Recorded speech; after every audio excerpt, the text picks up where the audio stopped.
మోకాళ్లలో గుజ్జును పెంచి నొప్పిని తగ్గించి సర్జరీని దూరం చేసే ఫ్రీడమ్ వాక్. నమస్తే, వెల్కమ్ టు సుమన్ టీవీ. నేను హరిత.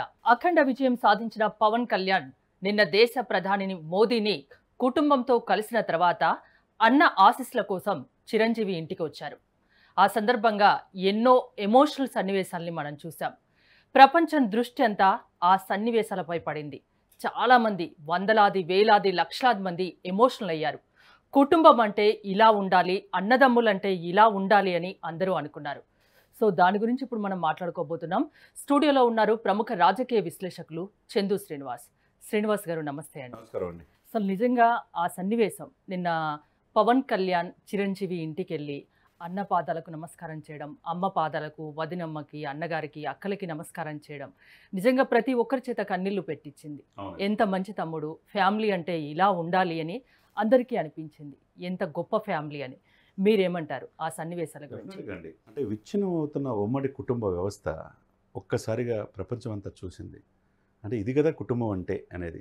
అంటే నిజంగా అండి, ఇంత దుర్మార్గులు ఈ రాజకీయ నాయకులు, మంత్రులు, మాజీ మంత్రులు ఎన్ని రకాలు మాట్లాడినారండి వాళ్ళ కుటుంబాన్ని. చెంప చెల్లుమనిపించారుగా ఆంధ్రప్రదేశ్ ప్రజలు. మొత్తాన్ని తిరస్కరించేశారు కదా, ఎవరిని అసెంబ్లీలో అడుగు పెట్టనీ లేదు కదా. అటువంటి మహానుభావుడిని, గొప్ప వ్యక్తి, మెగా ఫ్యామిలీ కష్టపడి వచ్చాడు. ఎన్నో దెబ్బలు తిని ఈ రోజున 4 దశాబ్దాలుగా మెగాస్టార్గా ఉన్న చిరంజీవి గారు తమ్ముడుగా ఆయన ఎంత కష్టపడి దశాబ్దం పైన పార్టీ పెట్టాడు. మీరన్నట్టు అఖండ విజయం సాధించాడు. నాట్ ఓన్లీ తెలంగాణ కాకుండా ఆంధ్రప్రదేశ్లో కూడా ప్రభుత్వాన్ని గద్దె దించాడు. చెప్పి సవాల్ చేసి, నిన్ను దించకపోతే నా పేరు పవన్ కళ్యాణ్ కాదన్నాడు. దించేశాడు. అయిపోయింది. 11 సీట్లకు పరిమితం అయిపోయింది. అంతటితో ఆగల.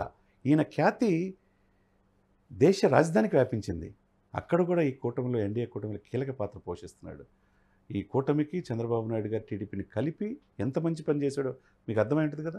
ఆయనకున్న 16 సీట్లు, పవన్ గారికి ఉన్న 2 సీట్లు, ఈ 18 సీట్లు ఆయన అధికారంలో రేపు 9వ తారీఖు ప్రమాణ స్వీకారం చేయడానికి కీలకం అవుతుంది. అంటే అక్కడ ఎంత వినయం. మోదీ గారితో డైరెక్ట్ యాక్సెస్ ఆయన పక్కన ఉన్నాడు. ఎక్కడ తొనకల బెనకల, ఎన్ని అవమానాలు, ఎన్ని అవహేళనం. అంటే మంటగారిపోతున్న ఈ కుటుంబ వ్యవస్థలు రోజు రోజుకి తగ్గిపోతున్నాయి. కుటుంబ విలువలు, తల్లిదండ్రులు, పిల్లలు. ఇది మొన్న కరోనా వస్తే మనం చూసాం. తల్లిదండ్రులు కూడా చూడటానికి బిడ్డలు రాలా, వీడియో కాల్లో చూసి దానం చేసేయండి అన్నారు. ఇటువంటి ఈ సమయంలో కుటుంబ వ్యవస్థ గొప్పతనం. నిన్న ఆ సన్నివేశం, ఆయన కారు దిగిన కాడి నుంచి గులాబీలతో స్వాగతం. ఏంటంటే వరుణ్ తేజ్, రామ్ చరణ్, అసలు ఫ్యామిలీ మెంబర్స్, ఉపాసన, అందరూ ప్రతి ఒక్కరు. మీరు అన్నట్టు ఎమోషన్. నాకు కూడా కళ్ళమంటి నీళ్ళు వచ్చినాయి. నేను కూడా ఒక సగటు మనిషినే కదండి. ఆ మనిషిని ఎమోషనల్ అటాచ్మెంట్ గురి చేసింది ఆ సన్నివేశం. కళ్ళమంటి నీళ్ళు. నేను, నా శ్రీమతి కూడా ఏంటండి ఇంత కళ్ళమంటి నీళ్ళు తెప్పించారనేది. అంటే ఆ సన్నివేశం చూస్తే ఏమవుతుందంటే, ఇది కదా కుటుంబం, ఇది కదా ఈ ప్రపంచానికి కావాలి అనేది అనిపించిందండి. తండ్రి పాత్రలో చిరంజీవి గారు, తల్లి పాత్రలో సురేఖ గారిని ఆయన బిడ్డలాగా. ఎందుకంటే చిన్నతనం నుంచి తండ్రి తల్లిని పోయిన అనుబంధం చూసాం. ఎమోషనల్ అటాచ్మెంట్ ఈ ఎదవలకు తెలియక, ఈ రాజకీయ నాయకులు కావచ్చు, కొంతమంది విమర్శించే వాళ్ళు తెలియక ఆ తల్లిలాగా హక్కుని చేర్చుకున్న విధానం, తండ్రిలాగా చూడంగానే ఆయన చెప్పులు తీసి పక్కన పెడితే సాష్టాంగ నమస్కారం చేస్తే అందరికీ సాష్టాంగ నమస్కారం చేశారు పవన్ కళ్యాణ్. ముఖ్యంగా అన్న ద్వారానే ఎదిగిన వ్యక్తి కాబట్టి చిరంజీవి గారు కూడా ఎంత ఎమోషన్ అయ్యాడు. ముద్దు పెట్టుకున్నాడు, దగ్గర తీసుకుని ఆలింగనం చేసుకున్నాడు. ఒక దండ తీసుకొచ్చి ఇంకో హీరో వరుణ్ బాబు, నాగబాబు గారి కుమారుడు, తర్వాత గ్లోబల్ స్టార్గా ఆస్కార్కి ఎదిగిన రామ్ చరణ్, ఇద్దరికి కూడా బాబాయికి, పిన్నికి ఇద్దరికి నమస్కారం చేసి బొకే ఇచ్చిన తీరు. చిన్నపిల్లలాగా ఉపాసన, ఆ ఉపాసన 10,000 కోట్లకు అధిపతి, చిన్నపిల్ల అయిపోయింది అక్కడ. ఇక అన్నా లెజినోవా మీకు తెలుసు, మన దేశం కాని దేశం మహిళ. నిన్న ఆ సందర్భంలో పవన్ కళ్యాణ్ చెప్పులు ఇడ్చి సాష్టాంగ నమస్కారం చేశారు అన్నగారికి కానీ, వదినకి కానీ, అందరికీ. అప్పుడు ఆ చెప్పులు చేత పట్టుకొని అన్నా లెజినోవా నిల్చున్నారు, పవన్ కళ్యాణ్ చెప్పులు చేత పట్టుకొని. సో అది కూడా చాలామంది ప్రశంసలు దక్కించుకుంది. అన్నా లెజినోవా ఒక రష్యన్ మహిళ, మీరు అన్నట్టు. ఇక్కడి సంప్రదాయాలు తెలియవు, ఇక్కడ ఏమీ తెలియదు. ఎంతమంది మన తెలుగు మహిళలు ఇలాంటి సాంప్రదాయాన్ని పాటిస్తున్నారు అనుకోవచ్చు. రోజు రోజుకి తగ్గిపోతున్నాయండి. వీళ్ళు వెస్టర్నైజేషన్కి అలవాటు పడుతున్నారు. పబ్ కల్చరు, మన సాంస్కృతిక సాంప్రదాయాలు, మన హాఫ్ శారీ వేసుకొని, మన చీర కట్టుకొని, కట్టుబొట్టు, ఇతర దేశాలలో వచ్చి మన సంస్కృతి సాంప్రదాయాలని దీంట్లో మిళితం అవుతూ ఉంటే మన సంస్కృతిని మర్చిపోతున్నారు మన వాళ్ళు. నిజంగా ఆమె మన దేశం కాని దేశం మహిళ, ఒక రష్యన్ మహిళ. ఆమెను ఎన్ని రకాలు అవమానించారు. పవన్ కళ్యాణ్ గారిని చేసుకోవటం అని చేసిన తప్ప ఆమెకి 2 బిడ్డలు ఉన్నారు కదా, అవును. బిడ్డల్లో కూడా ఎన్ని రకాలుగా తిట్టారు.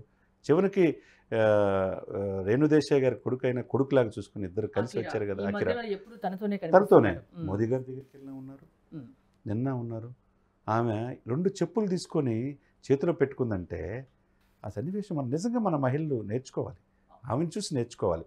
మన కట్టుబట్టు క్రిస్టియన్ ఆమె, క్రిస్టియన్ అయి నుండి కూడా హిందూ ధర్మశాస్త్రం మొన్న వారణాసి, దేశం కాని దేశం. మొన్న అయోధ్య వెళ్ళిన వారణాసి అక్కడ సందర్శించిన బొట్టు పెట్టుకున్నది, అక్కడ శివుడు పూజ చేశారు దంపతులు. నిన్న మోదీ గారి దగ్గరికి వెళ్ళిన, మొన్న చంద్రబాబు నాయుడు గారితో కలిసిన అవును. ఒకే ఇది మీరు అన్నట్టు అఖిరా కూడా చంద్రబాబు నాయుడు గారి కాళ్ళకి నమస్కారం చేయటం. నిన్న మోదీ గారి భుజం మీద చేసి ఇట్లా చూస్తే చూసారా, ప్రభాస్కు మించి 6-4 అడుగులు ఉన్నాడు. అవును. అంటే ఇది కుటుంబ వ్యవస్థ, గొప్ప వ్యవస్థ. మన సంస్కృతి సంప్రదాయం, భారతదేశం 145 కోట్లు జనాభాలో అతిపెద్ద దేశం. మన దేశం దేనికి గౌరవిస్తారు? సంస్కృతి సంప్రదాయాలు. చాలా మన యొక్క ఆనవాళ్ళని ప్రపంచం తెలుసుకుంటూ ఉంటుంది. ఇంత గొప్ప విశిష్టత గల ఈ దేశంలో ఈ ఉమ్మడి కుటుంబ వ్యవస్థకు మరొకసారి జీవం పోసినట్టుగా ఆ సన్నివేశం కనపడిందా లేదా నిన్న? అన్నదమ్ములంటే ఇలా ఉండాలి, ఇలా ఉండాలి. తల్లి కొడుకులంటే ఇలా ఉండాలి, ఇలా ఉండాలి. వదిన మరుదులంటే ఇలా ఉండాలి. అక్కడ తల్లి కొడుకు సంబంధం కనిపిస్తోంది మనకి. సురేఖను చూసినా, ఆ పవన్ attachment. కళ్యాణ్ ని చూసిన చూసినా. అటాచ్మెంట్. అదే విధంగా చూస్తుంటే తండ్రి ఇప్పుడు ఆ స్థాయికి పోయి మోదీ దాకా వెళ్ళిన ఆ వ్యక్తి నిన్న సాష్టాంగ నమస్కారం పెట్టాల్సిన అవసరం లేదు యాక్చువల్గా అయితే. కానీ అన్నకి చూసారా, చెప్పులు కూడా తీసేసి కళ్ళకి దండం పెడితే, అంటే అతని యొక్క వినయం విధేయత మనం అర్థం చేసుకోవాలి. ఈ సోకాల్ రాజకీయ నాయకులు కావచ్చు, చాలామంది నిన్న జరిగిన సన్నివేశం గుర్తు తెచ్చుకోవాలి. కోట్లాది మంది చూసి ఎమోషన్ అయిపోయారు అందరూ కూడా మెసేజ్లు. ఈ మధ్య కాలంలో, ఈ దశాబ్ద కాలంలో ఇటువంటి సన్నివేశం ఎక్కడ మనం చూడాల. కుటుంబానికి దూరం అయిపోయాడు, కుటుంబాన్ని కలవడు, చాలా రకరకాల మాటలు అన్నారు. భార్య ఈయన దగ్గర ఉండదు, రష్యాలో ఉంటుంది అన్నారు, పిల్లలు ఎక్కడ దగ్గర ఉండరు అన్నారు. ఇప్పుడు పవన్ కళ్యాణ్ ఏ రోజు కూడా తన ఇద్దరు అన్నల గురించి ఏ రోజు కూడా నెగిటివ్ గా కామెంట్ చేసింది లేదు కదండి. ఎప్పుడు ఏది అనలేదు ఇప్పటివరకు లైఫ్ లో. ఇప్పుడు నాగబాబు గారు అయితే నేను సన్నివేశంలో చిరంజీవి గారి కాళ్ళకు దండం పెట్టుకుని ఏడ్చేశారండి. అదండి వీళ్ళకి తెలియదు ఏంటంటే, ఇక్కడ ఉమ్మడి కుటుంబ వ్యవస్థకి నిన్న జరిగిన సజీవంగా ఒక జీవం పోసిందన్నట్టే ఆ సన్నివేశం. మనం చూస్తే కనుల విందుగా ఉంది. ఒకవైపు మీరు అన్నట్టుగా సిస్టర్స్ మాధవి గారు కావచ్చు, వీళ్ళందరూ వచ్చి హారతి పట్టి స్వాగతం పలికారు. అమ్మ, ఈ బిడ్డ నాకు ఎంత కష్టపడుతున్నాడు, ఎంత లగ్జరీస్ జీవితం వదిలిపెట్టి 1000 కోట్ల సంపాదన. కళ్ళలో ఆనంద బాష్పాలవి. అంటే చూసే మనకు కూడా అలాంటి ఫీలింగ్. కేక్ కట్ చేయించి కేక్ పెట్టి అన్న, అందరూ కూడా ఏంటంటే చిన్నపిల్లలు అయిపోయారు. అంటే ఈ కుటుంబానికి ఇంత గొప్ప వ్యక్తి, ఈ దేశానికి వ్యక్తి మాలో ఉండాడు మా పవన్ అనే ఆ సన్నివేశం గుర్తుంది. తర్వాత బట్టలు పెడతాం వాళ్ళిద్దరికి, బొట్టు పెడతాం. మన సంస్కృతి చిహ్నం బొట్టు కదండి. హారతలు ఇవ్వటం ఏంటండి ఇది? ఏం తెలుసుకోవాలి నేటి తరం ఎవరు కూడా మన హిందూ ధర్మశాస్త్రాన్ని గౌరవించే గొప్ప దేశం అండి. జాతీయ భావజాలతో ఉన్నారు. మోదీ గారు ఈ దేశాన్ని ప్రధానమంత్రిగా 3వ సారి అవుతున్నారు. అటువంటి మోదీ మనలతో దేశాధ్యక్షులే కలవాలనుకున్న ఆయనకే దగ్గరికి కూర్చున్నారా నిన్న? ఆయన భార్యతో పాటు వెళ్ళాడా, కొడుకుని తీసుకెళ్ళాడా పక్కన, డైరెక్ట్గా అక్కడి నుంచి అన్న దగ్గరికి వచ్చాడు. అన్న ఆశీర్వాదం తీసుకున్నాడు కదా. అన్న కూడా మొన్న ట్వీట్ ఏం చేశాడండి, నిన్ను గేమ్ చేంజర్ అంటున్నారు, మ్యాన్ ఆఫ్ ది మ్యాచ్ అంటున్నారు. ఒక అన్నగా నేను చాలా ఆనందపడుతున్నాను పవన్, ఎక్కడ తగ్గాలో నీకు తెలుసు, ఎన్నో మాటలు పడ్డావు, ఈ రోజున నువ్వు అనుకున్నది సాధించావంటే 100% స్ట్రైక్ రేట్ మేడం. మామూలు విషయం చెప్పండి, ఎవరికైనా ఉందా?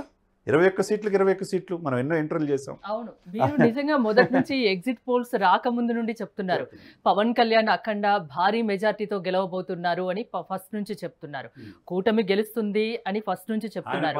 ఆయన లేని రాజకీయం ఉండదని చెప్పి అవును, మ్యాన్ ఆఫ్ ద మ్యాచ్ అన్నారు, అన్ని మీరు అన్నారు. మీరు అనుకున్నట్టే జరిగింది. ముందుగా మీకు కంగ్రాచులేషన్స్. థ్యాంక్ యూ అండి. కాబట్టి ఇక్కడ ఏంటంటే మన సంస్కృతి సంప్రదాయాన్ని గౌరవించాలి.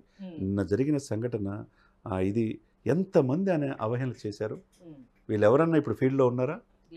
ఎవ్వరు కూడా అసెంబ్లీ గేటుకు అడుగుపెట్టే పరిస్థితి లేదు. అది గొప్పతనం, ప్రజల తీర్పు అది అలా ఉంటుంది. మనకన్నా పెద్దవాళ్ళకి ఎంత రెస్పెక్ట్ ఇవ్వాలి, కుటుంబానికి ఎంత రెస్పెక్ట్ ఇవ్వాలి. సాయి ధరమ్ తేజ్ ఉన్నాడు వెనక, తన చావు బతుకుల్లో మనకు తెలుసు, కేబుల్ బ్రిడ్జి మీద బతికిచ్చాడు ఆ రోజు. ఆయన ఎత్తుకొని నిన్న విజిలేస్తా చిన్నపిల్లాడు అయిపోయాడు. అక్కడ అందరూ కూడా, అక్కడ నాగబాబు గారు భార్య గారు కావచ్చు, వదినలు కావచ్చు, పిల్లలు కావచ్చు, వాళ్ళందరూ ఆ సన్నివేశం చూస్తే ఇది కదా కుటుంబం అంటే, ఇది కదా మెగాస్టార్ అంటే. ఎంత డిసిప్లిన్తో ఈ కుటుంబం పెద్దగా మెగాస్టార్ దీన్ని రూపాంతరం చెందాడు. ఎంతమంది హీరోలు మేడం? కుటుంబం నుంచి 8 మంది హీరోలు. ఎవరికైనా వచ్చింది అవకాశం? ఎక్కడ ఆస్కార్కి వెళ్తే ఎవరు తెలుగువాడిగా రామ్ చరణ్ ట్రిబ్యునల్లో ఏ విధంగా ఈరోజు ఎమర్జ్ అయ్యాడు? అది వినయం, ఎదిగే కొంది ఒదిగుండాలి. తనకి తను తగ్గించుకున్నాడు. హెచ్చింపబడతాడని బైబిల్లో ఒక వాక్యం ఉంది. దానికి నిలువెత్తు నిదర్శనం పవన్ కళ్యాణ్. పవన్ కళ్యాణ్ సినిమా డైలాగ్ అత్తారింటికి దారేది, ఎక్కడ నెగ్గాలో కాదు ఎక్కడ తగ్గాలో తెలిసిన వాడు నిజమైన మనిషి. సో అది ఆయన ప్రూవ్ చేస్తున్నారు, చేస్తూనే ఉన్నారు. థ్యాంక్ యూ శ్రీనివాస్ గారు. Thank you.